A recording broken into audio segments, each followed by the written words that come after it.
শিক্ষামন্ত্রীর পদত্যাগের দাবিতে শিক্ষা মন্ত্রণালয় অভিমুখে লং মার্চে শিক্ষা ভবনের সামনে অবস্থানের পর পুলিশের মাথায় জায়গা বদলেছে আন্দোলনকারী শিক্ষার্থীরা। বিকেলে সেখানে অবস্থান কর্মসূচি থেকে কোনো ঘোষণা ছাড়াই রাস্তা ছাড়ে তারা। সন্ধ্যায় জায়গা বদলে অবস্থান নেয় শাহবাগে।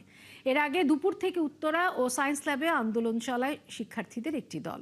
বিস্তারিত জানাচ্ছেন নাদিয়া শারমিন। বিকাল ৩:৫০ সায়েন্স ল্যাব থেকে এইচএসসি পরীক্ষার্থীদের একটি দল মিছিল নিয়ে আসে সচিবালয়ের দিকে। তবে শিক্ষা ভবন মোড়ে পুলিশের বাধার মুখে পড়ে তারা। এরপর সড়কে অবস্থান কর্মসূচি পালন করে শিক্ষার্থীরা। শিক্ষামন্ত্রীর পদত্যাগ না করা পর্যন্ত আন্দোলন চালিয়ে যাওয়ার ঘোষণা দেন এই আন্দোলনকারীরা।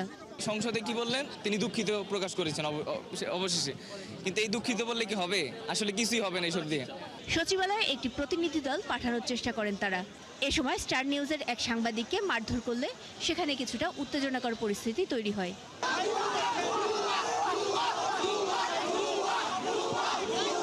এর আগে সায়েন্স ল্যাবে শিক্ষামন্ত্রী পদত্যাগ সহ ৩ দফা দাবিতে দ্বিতীয় দিনের মতো বিক্ষোভ মিছিল করে আন্দোলনকারী শিক্ষার্থীরা। অবস্থান নেয় উত্তরার রাস্তাতেও, বন্ধ করে দেয় যান চলাচল। উনি সংসদে কেন বললে যে এটা বিগত সালের পোস্টেম করা হয়েছে, ওরা 4 মাসে সংশোধন করতে পারে নাই, তাহলে কেন এত নিয়ম, কেন এত রুলস? এটাতে আমরা কিভাবে সন্তুষ্ট হই? আমরা আরেকটা দাবি ছিল যে আমাদের আজকে পরীক্ষাটা স্থগিত হোক, সেটা আমাদের কথা মানেনি। উনি আমাদের মন থেকে পুরো উঠে গেছে। আমাদের এক দফা এক দাবি, শিক্ষামন্ত্রী পদত্যাগ চাই আমরা। যতদিন পর্যন্ত সেই পদত্যাগ না করবে ততদিন আমরা চালিয়ে যাব আন্দোলনটা। তবে লং মার্চ টু শিক্ষা মন্ত্রণালয়ের কর্মসূচি ঘোষণার পর সচিবালয় অভিমুখে রওনা দেয় তারাও। যদিও শিক্ষা ভবনের সামনে থেকে বিকাল 5:30টার দিকে কোনো ঘোষণা ছাড়াই মিছিল নিয়ে চলে যায় শিক্ষার্থীরা।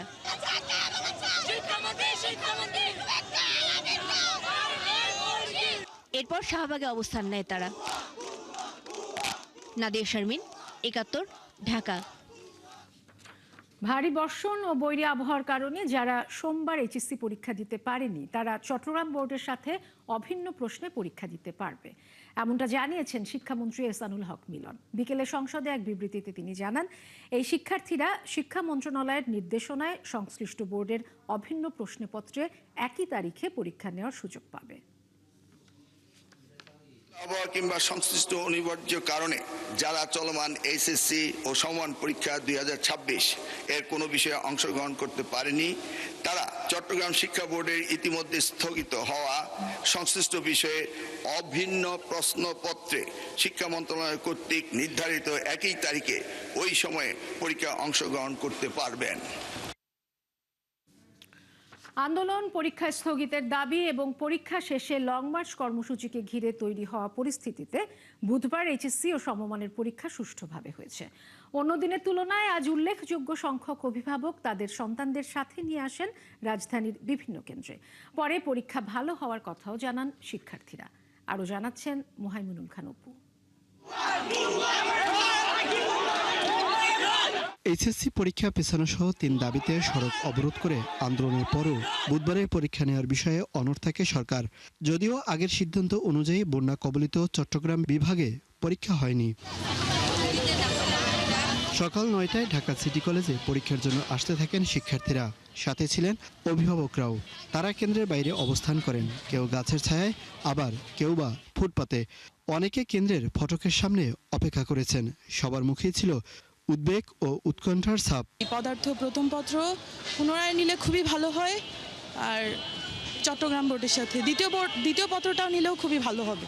আমার মনে হয় আমার বাচ্চারা যে কালকে সারাদিন আন্দোলন করলো, তাদের আজকে পরীক্ষাটা স্থগিত রাখা একবারে উচিত ছিল। সারাদিন সারা রাত বাচ্চারা আন্দোলন করার পর আজকে কি লিখবে ওরা তো ওরকম, যারা আন্দোলন করছে তারাও তো পারবেই না, আবার যারা ঘরে বসেছিল তারাও চিন্তা করছে যে আমরা কখন স্থগিত আসে এই অপেক্ষায় তারা থাকতে থাকতে তারা পড়াশোনা করতে পারে না। বৈরী আবহাওয়ার মধ্যে পরীক্ষা নেওয়া ঠিক হয়নি দাবি করে অন্য বিভাগের শিক্ষার্থী ও অভিভাবকরা বলেন, ভুল প্রশ্নে নম্বরযুক্ত হলে সমস্যা নেই, শিক্ষামন্ত্রীর পদত্যাগ কোনো সমাধান নয় জানান কেউ কেউ। শিক্ষামন্ত্রী বলছিল যে ওই 6 নম্বর আর 7 নম্বর প্রশ্নের মার্ক নাকি দিয়ে দিবে, যদি দিয়ে দেয় ওকে, আর যদি পরীক্ষা নিতে চায় সরকার তাও ঠিক আছে, সমস্যা নেই। তবে মার্ক দিয়ে দিয়া মনে হয় অটো মার্ক দিয়ে দিলেই ভালো হবে। এটা পরীক্ষার প্রভাব পড়ছে। আমরা যদি প্রিপারেশন ভালোভাবে নিতাম এবং আমাদের 2 দিন সময় দেওয়া হতো তাহলে আমরা ভালো এক্সাম দিতে পারতাম। বাতিলের ব্যাপারে আমি একমত না, কারণ অনেকেই ভালোভাবে পরীক্ষা দিচ্ছে। কারণ আমার মেয়ে ছিল বাণিজ্য, সে ভালো পরীক্ষা দিচ্ছে, কিন্তু যে পদার্থবিজ্ঞানে ওখানে ভুল প্রশ্ন করছে, প্লাস যে ওয়েদার ছিল সেই ওয়েদারে ছেলেমেয়েরা আসতে অনেকেই কষ্ট হয়েছে। আজকে ঝামেলা হইতে পারে, তিনি আজকে পরীক্ষা স্থগিত করা হলে আমাদের জন্য একটু ভালো হতো। পরীক্ষা শেষ হলে শিক্ষার্থীরা বুধবারের পরীক্ষা নিয়ে সন্তোষ প্রকাশ করেন। আজকে কোশ্চেনও ইজি করছে, এই জন্য আমাদের পরীক্ষা দিতেও সহজ হয়েছে। আজকের পরীক্ষাটা ইনশাআল্লাহ অনেক ভালো হয়েছে। মানে পরীক্ষা প্রশ্ন এত কঠিনও ভালো না, আবার বেশি সহজও ভালো না। মোহাইমিনুল খান অপু, ৭১, ঢাকা। আওয়ামী লীগ কোনোভাবেই জুলাই আন্দোলনে গণহত্যার দায় এড়াতে পারে না। তাদের ন্যূনতম অনুশোচনা থাকলে আবারও রাজনীতি করতে চাইতো না, এমন মন্তব্য করেছেন স্বরাষ্ট্রমন্ত্রী সালাউদ্দিন আহমদ। গণঅভ্যুত্থানের বাঁক বদলের দিন বিষয়ে দুপুরে ঢাকা বিশ্ববিদ্যালয় জাতীয়তাবাদী ছাত্র দলের আলোচনা সভায় তিনি এসব কথা বলেন। এ সময় মন্ত্রী জানান, ফ্যাসিবাদের দোসররা পৃথিবীর যেখানেই থাকুক তাদের ফিরিয়ে এনে আইনের আওতায় আনতে কাজ করছে সরকার। বলেন, বিএনপি কোনো দলের রাজনীতি বন্ধ করতে চায় না, তবে আইনের মাধ্যমেই ফ্যাসিবাদী আওয়ামী লীগের রাজনৈতিক ভবিষ্যৎ নির্ধারণ করা হওয়া উচিত। মন্ত্রী আরও বলেন, ভবিষ্যতে কোনো সরকার যেন ফ্যাসিবাদী হয়ে উঠতে না পারে সেজন্য জুলাইয়ের চেতনা ধারণ করতে হবে। জুলাইয়ের চেতনাকে রাজনৈতিক স্বার্থে ব্যবহার না করার আহ্বান জানান সালাউদ্দিন আহমদ।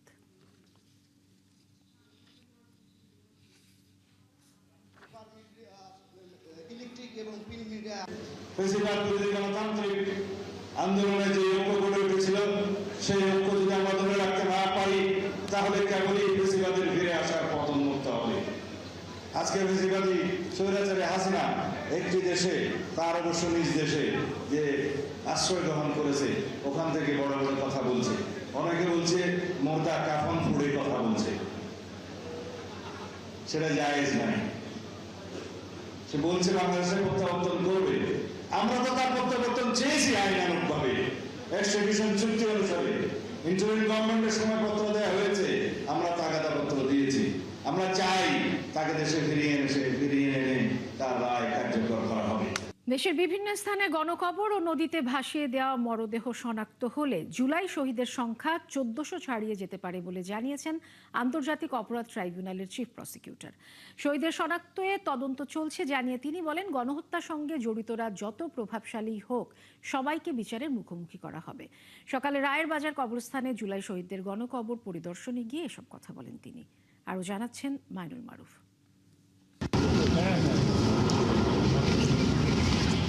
কিছু কবরের কোনো নাম নেই, কিছু লাশ মাটিও পায়নি, হারিয়ে গেছে নদীর স্রোতে।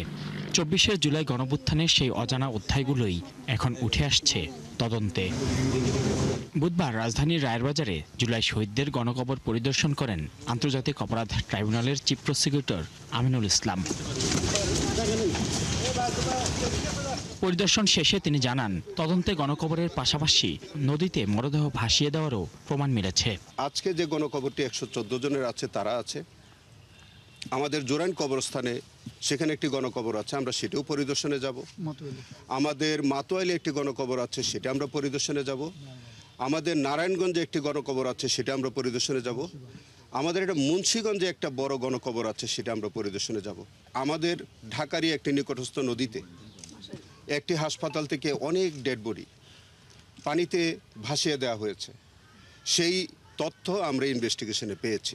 চিফ প্রসিকিউটর আরও বলেন, সরকারি গেজেটে অন্তর্ভুক্ত শহীদদের বাইরেও গণকবর ও নদী থেকে পাওয়া মরদেহগুলোর পরিচয় শনাক্তের কাজ চলছে। সব মরদেহের পরিচয় নিশ্চিত করা গেলে শহীদদের প্রকৃত সংখ্যা ১৪০০ ছাড়িয়ে যেতে পারে বলেও জানান তিনি। আমাদের যে ৮৩৪ অথবা পরবর্তীতে আরো ৮টি লাশ, প্রায় ৮৬৫টা আমাদের ইতিমধ্যে শনাক্ত হয়েছে। আর বাকি যেগুলো শনাক্ত হয়নি সেটার বিষয়ে আমরা এখন তদন্ত কাজ করছি। তারই মধ্যে আজকের ১১৪টি জোরাইন কবরস্থানে, নারায়ণগঞ্জে, মাতোয়াইলে এবং মুন্সিগঞ্জে সেখানেও আমরা শনাক্ত করার চেষ্টা করছি সেখানে কতগুলো লাশ আছে এবং সেগুলি বা জুলাই শহীদ কয়জন, এইটি আমরা এবং নদীতে ভাসিয়ে দেওয়া হয়েছে কতগুলো, এইগুলি যখন আমরা আপনি যোগফল দেখবেন তখন দেখবেন যে ১৪০০ থেকে বেশি হয়ে যেতে পারে। জুলাই গণঅভ্যুত্থানে শহীদদের পূর্ণাঙ্গ তালিকা প্রণয়নের পাশাপাশি গণহত্যার সঙ্গে জড়িতদের বিচারের মুখোমুখি করা হবে বলেও জানান চিফ প্রসিকিউটর। মাইনুল মারুফ, ৭১, ঢাকা। স্বনির্ভরতা থেকে দেশকে বিনিয়োগ নির্ভর অর্থনীতিতে রূপান্তর করতে চায় বর্তমান সরকার। এক্ষেত্রে কোনো দুর্নীতিকে প্রশ্রয় দেওয়া হবে না। জাতীয় সংসদের বাজেট অধিবেশনের সমাপনী বক্তব্যে এমনটা বলেছেন প্রধানমন্ত্রী তারেক রহমান। এ সময় তিনি বলেন, জুলাই সনদ বাস্তবায়নে সরকার জনগণের কাছে দায়বদ্ধ। মাননীয় স্পিকার, যদিও আমাদের অর্থনীতি দুর্বল, সমগ্র বিশ্ব একটি যুদ্ধ পরিস্থিতির ভিতর দিয়ে যাচ্ছে এবং এই সংসদ, এই সরকারের কাছে জনগণের প্রত্যাশা অপরিসীম। মাননীয় স্পিকার, এমন পরিস্থিতিতেও আমরা ঘুরে দাঁড়াতে শুরু করেছি। মাননীয় স্পিকার, অর্থনৈতিকভাবে ধীরে ধীরে ঘুরে দাঁড়াতে শুরু করেছি। মাননীয় স্পিকার,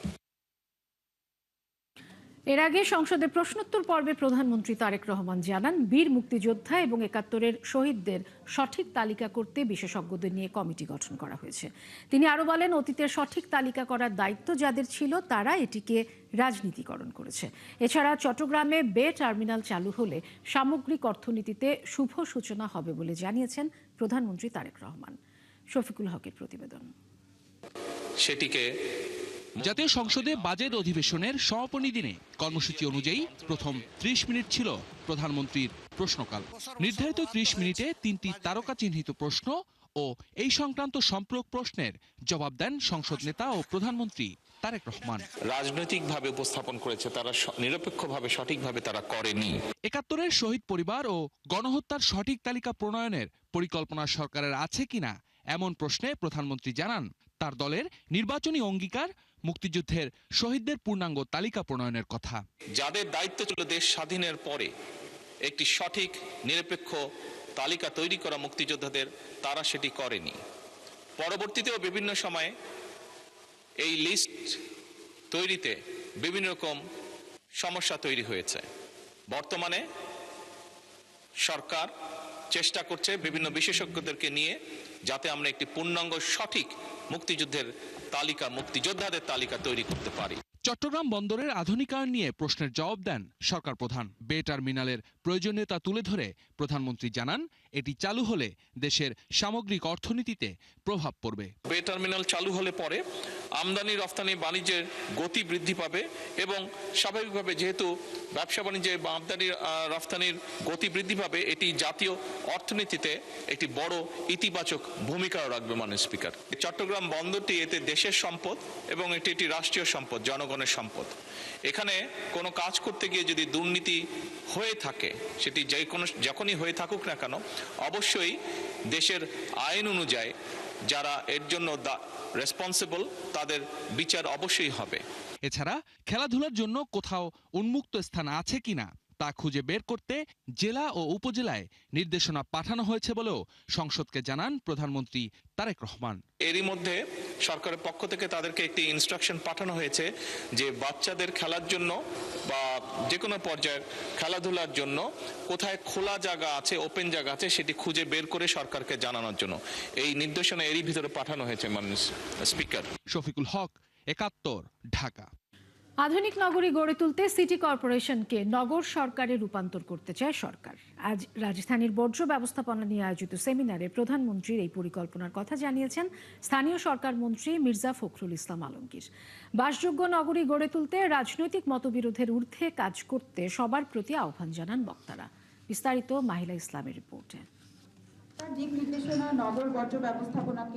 ঢাকাকে আধুনিক, পরিচ্ছন্ন ও বাসযোগ্য নগরী হিসেবে গড়ে তুলতে ঢাকা উত্তর সিটি কর্পোরেশনের উদ্যোগে আয়োজন করা হয় এই সেমিনার। এতে অংশ নেন স্থানীয় সরকার মন্ত্রী মির্জা ফখরুল ইসলাম আলমগীর, প্রতিমন্ত্রী মীর শাহে আলম ও ক্রীড়া প্রতিমন্ত্রী আমিনুল হক। অনুষ্ঠানে স্থানীয় সরকার মন্ত্রী বলেন, বিভিন্ন সংস্থার মধ্যে সমন্বয়হীনতার কারণে দীর্ঘদিন ধরেই নগর ব্যবস্থাপনায় জটিলতা তৈরি হচ্ছে। এই কারণেই নগর উন্নয়ন একটি বড় চ্যালেঞ্জ হয়ে দাঁড়িয়েছে। এইসব সমস্যা দূর করতে সিটি কর্পোরেশনকে নগর সরকারে রূপান্তরের উদ্যোগ নিতে যাচ্ছে সরকার। এই সিটি কর্পোরেশনগুলোকে একটা গভর্নমেন্টে পরিণত করতে না পারি, সরকার হবে সে, এবং সেই নিয়ন্ত্রণ করবে অন্যান্য ডিপার্টমেন্টগুলোকে যেগুলো ঢাকা শহরের জন্য প্রয়োজন। তা না হলে এই সমস্যার সমাধান সহজে হবে। স্থানীয় সরকার প্রতিমন্ত্রী বলেন, রাজধানীকে আরও পরিচ্ছন্ন ও বাসযোগ্য করতে প্রধানমন্ত্রীর নির্দেশনায় সমন্বয় করে কাজ করছে সব সংস্থান। স্থানীয় সরকার প্রতিমন্ত্রী বলেন, রাজধানীকে আরও পরিচ্ছন্ন ও বাসযোগ্য করতে প্রধানমন্ত্রীর নির্দেশনায় সমন্বয় করে কাজ করছে সব সংস্থা। যে এলাকাগুলোতে বড় বড় সোসাইটি নাই, সেখানে মাননীয় প্রধানমন্ত্রী একটা অনুশাসন জারি করেছে যে ওখানে আমরা সেক্টর ওয়াইজ, জোন ভিত্তিক, তখন ট্রিটমেন্ট প্ল্যান্টের এরিয়াটা বেশি হবে, খরচ বেশি হবে, ওই খরচ রাজুক করবে, কোনো সমস্যা নাই। আমরা হয়তো একটা এরিয়া ধরে, যেখান থেকে ধরেন 100টা বা 200টা বাড়ির সুয়ারেজ লাইন নিয়ে এসে আমরা যদি ট্রিটমেন্ট প্ল্যান করে ফ্রেশ পানি করে বের করে দিতে পারি। পরিচ্ছন্ন নগর গড়ে তুলতে শুধু অবকাঠামোগত উন্নয়নই নয়, শিক্ষা প্রতিষ্ঠানে সামাজিক মূল্যবোধ ও নাগরিক দায়িত্ববোধের শিক্ষা জোরদার করার কথা জানান ক্রীড়া প্রতিমন্ত্রী। আমাদের মাননীয় প্রধানমন্ত্রী একটি বক্তব্যে তিনি বলেছিলেন যে আমাদের নৈতিকতা এবং সামাজিক যে মূল্যবোধ, সেগুলো আমাদের সন্তানদের ভিতরে নতুন করে কিভাবে ইনপুট দেওয়া যায়, কিভাবে তাদের ভিতরে সেগুলোকে জাগ্রত করা যায়, এই বিষয়গুলো নিয়ে ইতিমধ্যে কিন্তু কার্যক্রম শুরু হয়েছে। সেমিনারে বক্তারা বলেন, শুধু ঢাকা নয়, প্রতিটি নগর পরিচ্ছন্ন, স্বাস্থ্যসম্মত ও বাসযোগ্য করে তুলতে সরকার, বিভিন্ন সংস্থা ও নগরবাসীর সম্মিলিতভাবে কাজ করতে হবে। সচেতনতার মাধ্যমে আপনারা যারা এখানে বসে আছেন, আমাদের যে সমাজ ব্যবস্থা রয়েছে, সবাইকে কিন্তু একসাথে কাজ করতে হবে। মাহিলা ইসলাম, ৭১, ঢাকা। টানা বৃষ্টির পর স্বস্তির আভাস পাওয়া যাচ্ছে। বিপদসীমা অতিক্রম করা নদ নদীর পানি কমলেও তীব্র হচ্ছে নদী ভাঙন। আবহাওয়ার পূর্বাভাসে বলা হচ্ছে, আগামী 24 ঘন্টায় পানির স্তর একই রকম থাকবে। পরবর্তী 2-3 দিন আরও কমার সম্ভাবনা রয়েছে। সহকর্মীদের পাঠানো তথ্য ছবিতে প্রতিবেদন। বৃষ্টি কমায় কমতে শুরু করেছে সুনামগঞ্জের সব নদ নদীর পানি। পানি উন্নয়ন বোর্ড জানিয়েছে, গত 24 ঘন্টায় মাত্র 2 মিলিমিটার বৃষ্টিপাত রেকর্ড করা হয়েছে। সুরমা নদীর ছাতক পয়েন্টে এরই মধ্যে পানি কমে বিপদসীমার 4 সেন্টিমিটার নিচ দিয়ে বইছে। নতুন করে বৃষ্টি না হলে আগামী 48 ঘন্টার মধ্যে নদী তীরবর্তী এলাকায় পরিস্থিতি স্বাভাবিক হবে বলে জানিয়েছে পানি উন্নয়ন বোর্ড। আমরা পানি একটু বাড়লেই আমরা মনে হয় 2022 সালের কথা, 2-3 উঠতেও জানবাছে না। তখন তো জেলা 3টা দূরতে আল্লাহ যে পানিটা একটু কমছে, আমরা জানো একটু শান্তি হয়েছে।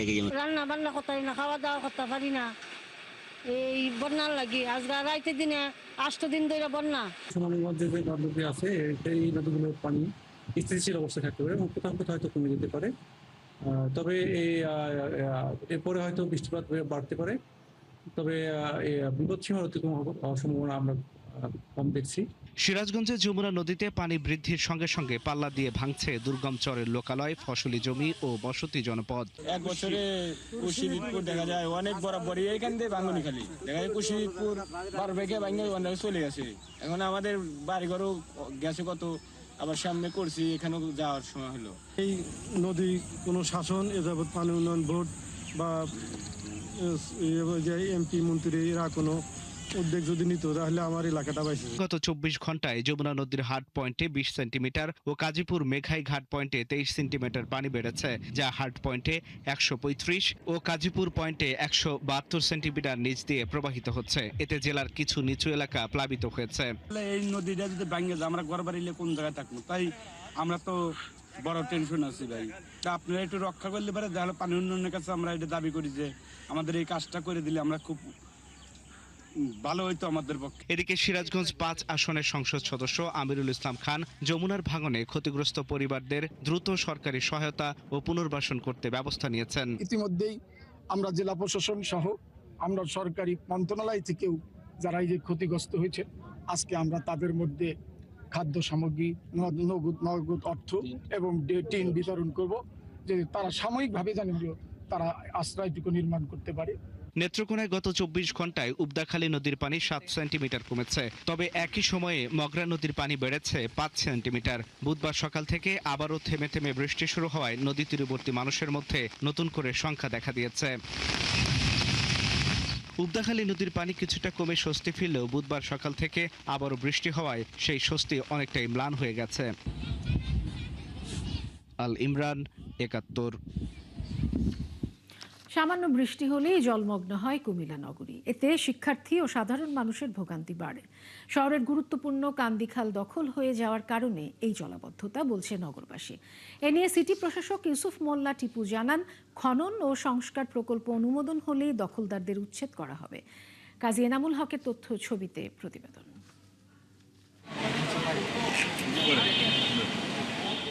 সামান্য বৃষ্টি হলেই হাঁটু থেকে কোমর পানি মারিয়ে বর্ষায় চলাচল করতে হয় কুমিল্লা নগরীর বাসিন্দাদের। দীর্ঘ ১.৫ যুগ এই জলাবদ্ধতার সমাধান হয়নি। নগরবাসী বলছে, অপরিকল্পিত ড্রেনেজ ব্যবস্থা ও পানি যাওয়ার প্রধান মাধ্যম কান্দিখালটি অবৈধ দখলেই স্থায়ী জলাবদ্ধতা হচ্ছে। সিটি কর্পোরেশনের পানি আমাদের এলাকায় ঢুকছে, সেই হারে পশ্চিম দিকে পানিটি নিষ্কাশন না হওয়ার কারণে এই জলাবদ্ধতা ভয়াবহ আকার ধারণ করেছে। তারা আইসে একটা আশ্বাস দেয়, দিয়ে আবার চলে যায়, কিন্তু এটার কোনো এই দুর্ভোগটা কিন্তু কেউ দেখে না। সিটি কর্পোরেশন হওয়ার পরও এখানকার ড্রেনেজ পরিকল্পিত হয়নি। আমরা বারবার প্রত্যাশার কথা শুনি, কিন্তু বাস্তবায়ন আসলে কিছুই দেখি না। সিটি কর্পোরেশনের প্রশাসক বলেন, খালটি খনন ও সংস্কারে প্রকল্প চাওয়া হয়েছে, অনুমোদন পেলেই অবৈধ দখল উচ্ছেদ করা হবে। যে সমস্ত জায়গাগুলো ইতিমধ্যে দখল হয়ে আছে, এগুলো আমরা আমাদের একটা প্রজেক্ট জমা আছে, এটা অনুমোদন হয়ে গেলে আমরা আমাদের খালগুলো আমরা যারা দখল করে রেখেছে তাদেরকে উচ্ছেদ করে আমাদের আওতায় নিয়ে আসবো। এদিকে জলাবদ্ধতার কারণে শিক্ষার্থীদের যাতায়াতে দুর্ভোগ হওয়ায় কুমিল্লা মহিলা কলেজে এইচএসসি পরীক্ষার কেন্দ্র পরিবর্তন করে অজিত গুহু মহাবিদ্যালয়ে নেওয়া হয়েছে। এখানে সালাউদ্দিনের মোড় আর হলো মহিলা কলেজের সামনে সব সময় সামান্য বৃষ্টি হলে পানি জমে যায়। পানি নামার ব্যবস্থা বেশি ভালো না আর কি। বৃষ্টি তো হবে, বৃষ্টি হলে পানি নিষ্কাশনের ব্যবস্থাটা সুন্দর হলে তাহলে আমাদের এলাকাবাসীর জন্য চলাচলের সুবিধাটা সুন্দর হতো আর কি। কুমিল্লা নগরীর কান্দিরপাড় এলাকায় খাল দখল করে বহুতল ভবন, বাণিজ্যিক এবং আবাসিক স্থাপনা নির্মাণ করেছেন অন্তত ৩৬ প্রভাবশালী ব্যক্তি ও বেসরকারি প্রতিষ্ঠান। এতে ওই খালটি সংকুচিত হয়েছে। শান্ত ইসলাম, ৭১। চলছে সংবাদ সংযোগ, সরাসরি সংবাদ অনুষ্ঠান দেখতে চোখ রাখুন ৭১-এর ফেসবুক পেজ এবং সাবস্ক্রাইব করুন ৭১-এর ইউটিউব চ্যানেল। ৭১-এর সাথে।